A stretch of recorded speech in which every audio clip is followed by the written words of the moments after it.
পাখি তোমার কবরে এসেছি, তুমি ভয় পেও না।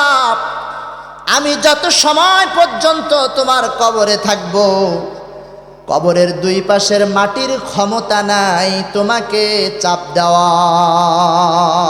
আল্লাহু আকবার।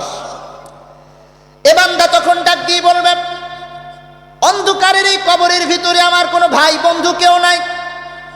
আমার উপকার করার জন্য আমি যাদের জন্য হারাম উপার্জন করে সন্তান স্ত্রীদেরকে লালন পালন করলাম, কই তাদের কাউকে দেখি না। আর তুমিও আছে না ছোট্ট একটা পাখি, আমাকে কবরের আযাব থেকে রক্ষা করবা, এটা তো আমার বিশ্বাস হয় না। তো পৃথিবীর শ্রেষ্ঠতম বক্তা মুহাম্মদুর রাসূলুল্লাহ সাল্লাল্লাহু আলাইহি সাল্লাম একজন শ্রোতার সামনেও কথা বলেছেন, আবার লক্ষ শ্রোতার সামনেও কথা বলেছেন। আল্লাহর নবী যদি একজন 1 লক্ষ সবার সামনে কথা বলতে পারেন, আমরা তো নমুনা মাত্র, আমরাও বলতে পারবো না। কথা কয় না। লোক অনেক হলে সুন্দর হবে, লোক কম হইলে অসুন্দর হবে, এটা কোনো কথা না। যে কয়জন হয়েছে আলহামদুলিল্লাহ।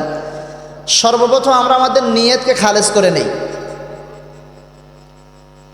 বুখারী শরীফের শুরুর হাদিস, ইন্নামাল আমালু বিন্নিয়াহ ওয়া ইন্নামা লিইমরিম মা নাওয়া ফামান কানাত হিজরাতুহু ইলাল্লাহি ওয়া রাসূলিহি।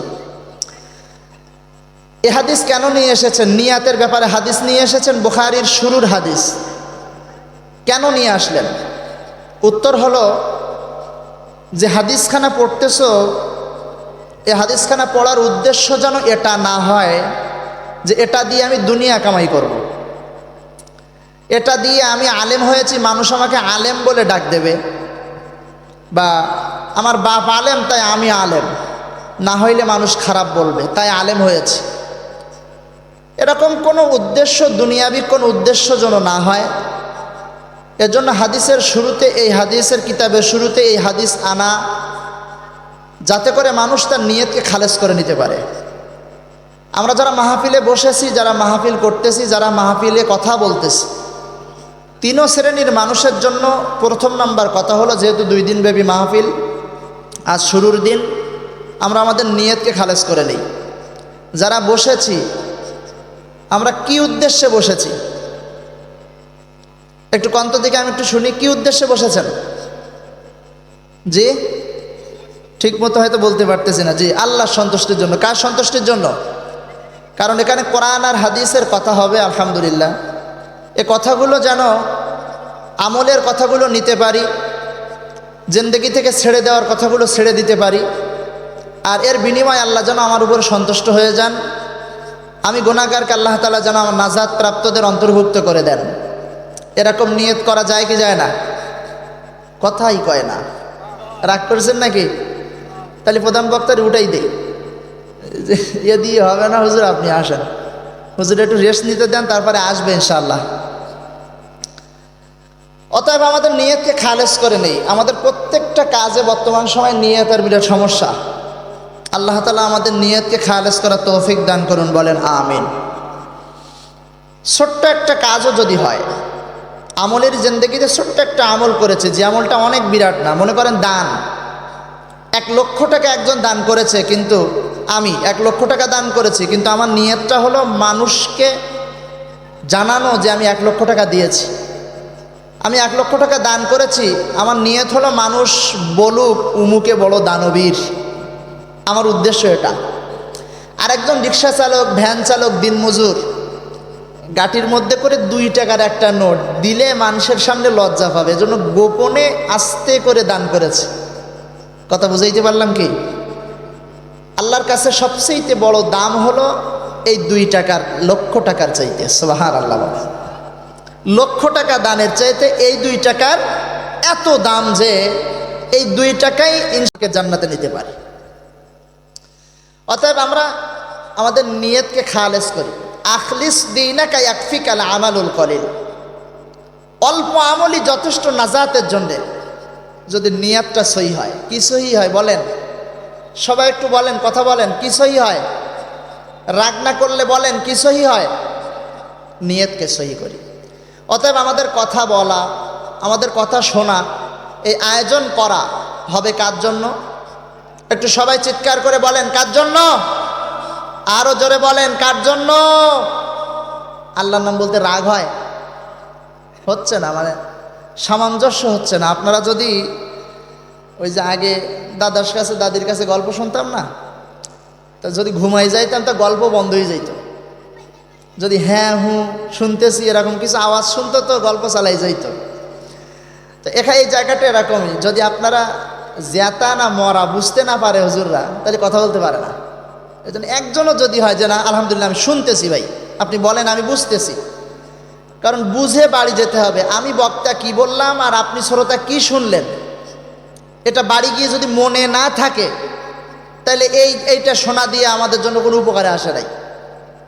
অতএব যেটা শুনতে হবে ওটাকে মুখস্থ করে হৃদয়ঙ্গম করে বাড়ি নিয়ে যেতে হবে, অর্থাৎ আমলের জিন্দেগিতে ফিট করতে হবে। মনে থাকবে ইনশাআল্লাহ?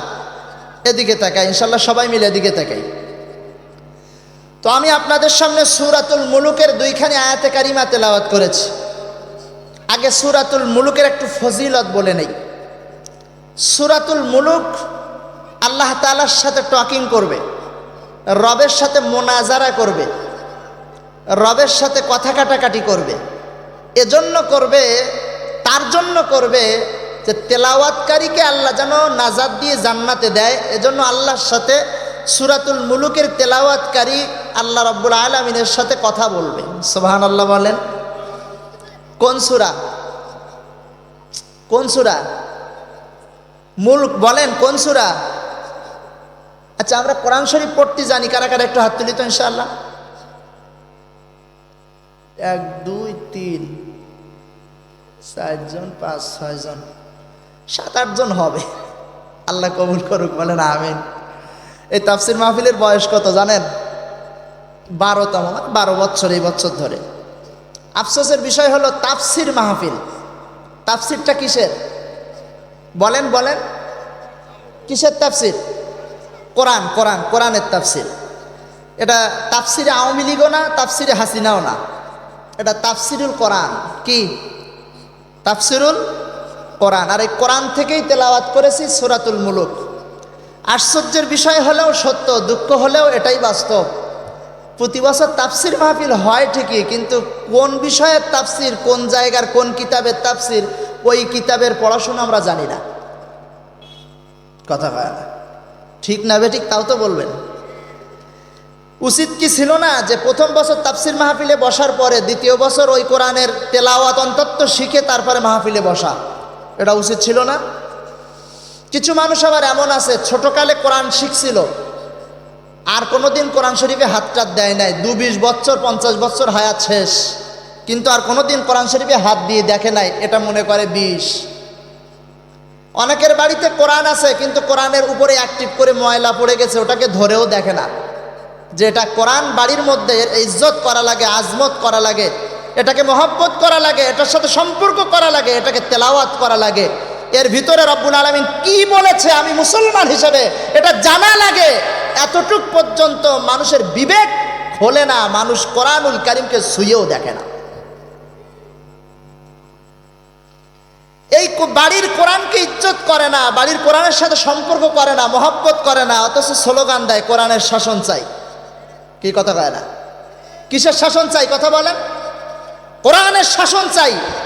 বেটা বাড়ির কোরআনের হেফাজত করতে পারো না, কুলাঙ্গার কোথাকার। তোর এই স্লোগান দিয়ে কোশ্চিন কালেও ওই জায়গা পর্যন্ত কোরআন পৌঁছাবে না। যেটা নিজের কাছে আছে সেটাকেই হেফাজত করতে শেখো নাই। 20 30 40 বছরের হায়াতের জিন্দেগিতে কোরআন কোনোদিন খুলে দেখো নাই। নামধারী মুসলমান নাম নিয়ে মুসলমানিত্বের সাথে অসম্মানী করা ছাড়া এই মানুষগুলো স্লোগান দেয় ভণ্ডামি ছাড়া আর কিচ্ছু না। এজন্য বাড়ির কোরআনের সাথে ইজ্জত আর সম্মান মহব্বত করার দরকার আছে না নাই? কথা বলেন আছে না নাই?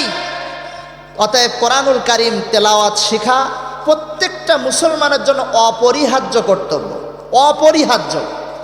পৃথিবীতে মানুষ সৃষ্টি করার পরে রব্বুল আলামিন প্রত্যেকটা জাতির জন্য একটা করে কিতাব এবং সহিফা পাঠিয়েছেন। এই জাতিটা কিভাবে চলবে, এই জাতির চলার ক্ষমতা কি, প্রত্যেকটা জাতি যেমন অন্য অন্য জাতিদের জন্য তাওরাত, জাবুর, ইনজিল আরো অন্য অন্য নবীদের জন্য অনেক অনেক সহিফা পাঠিয়েছেন 104খানা। এ জাতির জন্য আর রবের পক্ষ থেকে পাঠানোর উদ্দেশ্য কি? এটা বাড়ির মধ্যে তাবিজ করে বাইন্ডিং করে রেখে দেওয়ার জন্যে? কথা কয় না। নাকি এটা দিয়ে জীবন চালানোর জন্যে? সূরাতুল ফাতিহা থেকে শুরু করে বাকারা, আলে ইমরান, নাস, এভাবে করে সূরাতুন নাস পর্যন্ত এই কোরআনুল কারীম 114টা সূরা। আল্লাহ রাব্বুল আলামিন কোথাও বিধানও বলি, কোথাও আদেশ, কোথাও নিষেধ, জীবন বিধানের টোটাল কর্মপদ্ধতিটা এর মধ্যে লিপিবদ্ধ করেছেন মুসলমান আমাদের চলার জন্য। আশ্চর্যের বিষয় যে আমরা এই কোরআনটাকে ছুঁয়েও দেখি না, পড়া তো অনেক দূরের ব্যাপার। আর যে জাতি তার কিতাবকে ভুলে যায়, যে জাতি তার কিতাবের সাথে সম্পর্ক রাখতে পারে না, যে জাতি তার কিতাবের ইজ্জত করতে পারে না, লিখে নেন স্বর্ণাক্ষরে, ওই জাতি কোনোদিনের জন্য সফলতার মুখ দেখতে পারে না। লিখে নিয়ে যান এই কথা। আপনি যত স্লোগান দিতে পারেন, আপনি শহীদই হতে পারেন, শহীদি কাফেলার লোক হতে পারেন, যায় আসে না, কারণ আপনি কোরআনের সাথে আপনার সম্পর্ক নাই। যে কোরআনের শাসন বাস্তবায়ন করবেন বলে লাভ দিচ্ছেন, দৌড়াচ্ছেন, সেই কোরআনের সংস্পর্শে আপনি আসেন না। এ কোরআনের বদদোয়া ছাড়া দোয়া আপনি কোশ্চিন কালেও পাবেন না। কথা বুঝাইতে পারতেছি কিনা আল্লাহ জানে। ভাইরারে আমার, অতএব কোরআনের তেলাওয়াত অন্তত শেখার দরকার আছে না? প্রত্যেকটা মুসলমানের জন্য কোরআন এ টু জেড তেলাওয়াতের সাথে সাথে এর অর্থ সহ অন্তত একবার হলেও জীবনে একবার পড়ার দরকার আছে না নাই? কথা বলেন না কেন, আছে না নাই? আফসোসের বিষয়, ওই যে এক যুবক এক হুজুরের কাছে জিজ্ঞাসা করেছে, হুজুর, এক ঘরের মধ্যে, এক রুমের মধ্যে কোরআনও আছে, টিভিও আছে, কোরআনও আছে, টিভিও আছে। হুজুর, এক প্রশ্ন হলো, একই ঘরে কোরআন আর টিভি রাখাটা কি ঠিক হবে? তো হুজুর স্বাভাবিকভাবে প্রশ্ন উত্তর দিলেন, না না, একটা গুনাহের বাক্সের সাথে আর একটা আল্লাহর কালাম এক ঘরে একসাথে রাখাটা উচিত হবে না। তো যুবক তখন হেসে হেসে বলতেছে, হুজুর তাইলে তো আমি ঠিক করেছি। কি করছো তুমি? এই জন্যই কোরআনটারে ঘরের থেকে নিয়ে মসজিদে রেখে আইছি। কথা বুঝছেন না বোঝেন নাই? কোরআন শরীফটা কোথায় রেখে আসছে? মসজিদে রেখে এসেছে, আর টিভিটারে বাড়ির মধ্যে সুন্দর করে সাজায় রাখছে। কুলাঙ্গার কোথাকার! প্রত্যেকটা মুসলমানের ঘরের এই অবস্থা আপনারাই বলেন আছে না নাই? প্রত্যেকটা মুসলমান, নামে মুসলমান, বিরাট নামাজি, বিরাট পরেজগার, কোরআন, একটা কোরআন বাড়ির মধ্যে খুঁজে পাওয়া যাবে না, একটা নবী আলাইহিস সালামের আদর্শের কিতাব খুঁজে পাওয়া যাবে না, কিন্তু টিভিটা ঠিক মতো খুঁজে পাওয়া যাবে। কথা ঠিক কিনা জোরে বলেন। মুসলমান নামদারি কুলাঙ্গার আমরা। আল্লাহ আমাদেরকে হেদায়েত নসিব করুক, বলেন আমিন। তো আল্লাহর কালামের সূরাতুল মুলুক, যেই বান্দা প্রতিদিন এশার পরে সূরাতুল মুলুক তেলাওয়াত করবে, রব্বুল আলামিন তার কবরের আযাব থেকে তাকে হেফাজত করবে। বাড়ি গিয়ে বললেন সুবহানাল্লাহ। এখন গোছাই রাখেন, পরে শুয়ে শুয়ে দুইজনে মিলে বললেন সুবহানাল্লাহ সুবহানাল্লাহ। এখন বলার দরকার নেই, এখন বললে গুনাহ হয়ে যেতে পারে, কারণ অভ্যাস তো গীবতের অভ্যাস, এ জবান তো গীবতের দ্বারা পরিচালিত। সুবহানাল্লাহ বলার লাভ বুঝবো কোথার থেকে? লাভ বুঝলে তো বলে ফেলতাম। আরে ভাই, দুনিয়া তো এমন এক জায়গা, এই জায়গা কল্পনা করা যায়, বাস্তবতা করা যায় না, অসম্ভব। আর জান্নাত এমন এক জায়গা, কল্পনা করা যায় না, কিন্তু বাস্তবতা সম্ভব শুধু না, আল্লাহ দিয়েই রাখছে। সুবহানাল্লাহ।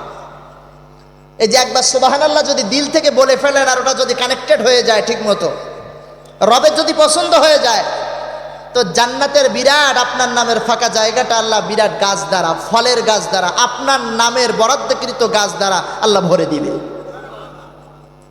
এজন্য বলার দরকার আছে না? আরে এমনি তো মাঠে ময়দানে কিংবা সকাল থেকে রাত পর্যন্ত আল্লাহর নাম মুখেও আসে না। সুবহানাল্লাহ আলহামদুলিল্লাহ আমাদের মুখেও আসে না। একটা সুযোগ যেহেতু হয়েছে প্যান্ডেলের নিচে বসে, তাহলে এখন মুখ বন্ধ করে কুলু পেটে লাভ কি? এখন একটু বললে ক্ষতি হবে? সবাই বলেন ক্ষতি হবে? কারা কারা বলতে আছে একটু আমার সাথে বলেন তো, লিল্লাহে তাকবীর, নারায়ে তাকবীর, নারায়ে তাকবীর।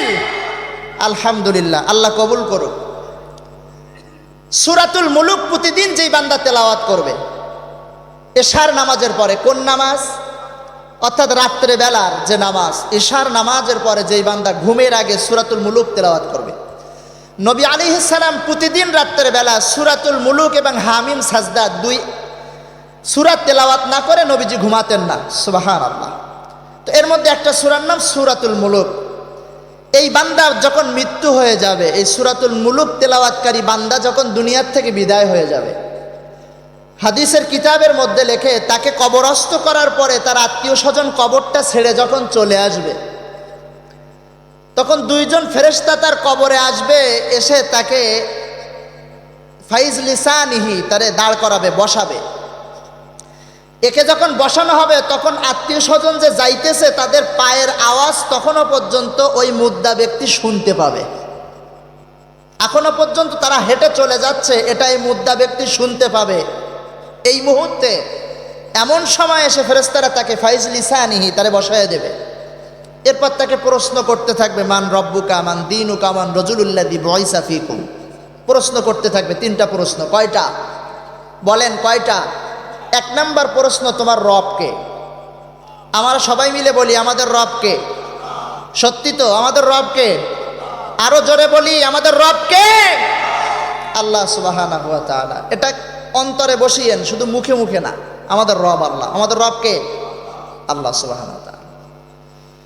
তো তাকে বসিয়ে যখন প্রশ্ন করা হবে, প্রশ্নতে যদি একটু আটকিয়ে যায়, কবরের আযাব এমনই এক জিনিস, দুই শ্রেণীর মানুষ ছাড়া কবরের আযাব সকলেরই হবে। কয় শ্রেণীর মানুষ? দুই শ্রেণীর মানুষ ছাড়া কবরের আযাব সকলের উপর হবে। আল্লাহ আমাদের মাফ করে দিক, বলে না আমিন। কবরের চাপ, কবরের অন্ধকার, কবরের সাপ বিচ্ছুর কামড়, বিশ্বাস হয় নাকি? এই কথা বলবেন, হুজুর যা হয় এই সময় কবরে গিয়ে হবে, এখন তো আর দেখতে পাচ্ছি না। এরকম কথা বলার মানুষ আছে না? হ্যাঁ আছে, এরকম কথা বলার মানুষও আছে। আল্লাহ আমাদের সবাইরে বুঝবার তৌফিক দান করুন। তাকে যখন বসানো হবে, জিজ্ঞাসা করা হবে মান রব্বুকা। এ বান্দা প্রশ্নের উত্তর দিতে পারলেও গুনাহের কারণে দুই পাশের মাটি তাকে চাপ দেওয়ার জন্য যখন এভাবে করে সংকীর্ণ হতে থাকবে, আল্লাহর বান্দা কবরের বাসিন্দা ঘেমে ঘামাক্ত হয়ে পাগল পারা হয়ে যাবে। আমার সন্তান, আমার স্ত্রী, আমার ভাই, আমার আপনজন সবাই তো বিদায় হয়ে গেল, সবাই তো চলে গেল, কেউ আমার কবরের পাশে নাই। কবর দুই দিক থেকে আমাকে চাপ মারার জন্য আসতেছে, কে আমাকে রক্ষা করবে? ভয়ে ভীত সন্ত্রস্ত হয়ে এই বান্দার চোখগুলা ছানা বড়া হয়ে যাবে। এ বান্দা তখন একেবারে সংকুচিত হয়ে যাবে। এমন মুহূর্তে তার কবরের ভিতরে একটা পাখি ঢুকে যাবে, সুবহানাল্লাহ। পাখি এসে বলতে থাকবে, বান্দা লা তাহজান, এই আল্লাহর বান্দা ভয় পেও না, আমি পাখি তোমার কবরে এসেছি, তুমি ভয় পেও না। আমি যত সময় পর্যন্ত তোমার কবরে থাকব, কবরের দুই পাশের মাটির ক্ষমতা নাই তোমাকে চাপ দেওয়ার। আল্লাহু আকবার। এ বান্দা তখন ডাক দিয়ে বলবে, অন্ধকারের এই কবরের ভিতরে আমার কোনো ভাই বন্ধু কেউ নাই। আমার উপকার করার জন্য আমি যাদের জন্য হারাম উপার্জন করে সন্তান স্ত্রীদেরকে লালন পালন করলাম, কই তাদের কাউকে দেখি না। আর তুমিও আছে না ছোট্ট একটা পাখি, আমাকে কবরের আযাব থেকে রক্ষা করবা, এটা তো আমার বিশ্বাস হয় না। ওই পাখিটা তখন ডাক দিয়ে বলবে, ও কবরের বাসিন্দা, আল্লাহর বান্দা শোনো, তুমি আমাকে দুনিয়ার কোনো ছোট্ট পাখি মনে করেছো, হয়তোবা আমি দুনিয়ার কোনো ছোট্ট পাখি না।